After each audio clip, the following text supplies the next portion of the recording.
ইফতারির আগে যে দোয়া ওইটা আল্লাহ ফিরায় না।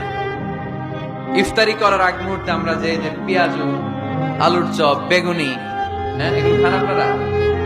রুয়াবজার শরবত খান নাকি? এই যে সাজায় রাখা হয় ডিজাইন করে, এইগুলো রেখে যখন দোয়া করেন, এই দোয়াটা আল্লাহ শুনে খুব। আল্লাহ বলে, কিরে ফেরেশতারা ঘটনা কি, এত খাবার কেন? আল্লাহ রোজা রাখছে। কি চায়? আল্লাহ ক্ষমা চায়। তো খায় না যে তৃষ্ণার, তো আল্লাহ আপনার ভয়। আমারা দেখছে না, আল্লাহ আপনারা দেখে নাই। জান্নাত দেখে নাই, আমার জাহান্নাম দেখেছে আল্লাহ কিন্তু জানে। তারপর ফেরেশতাদের মুখ থেকে বের করা হবে। সুবহানাল্লাহ পড়েন। আমার জাহান্নাম দেখেছি কিনা বলো।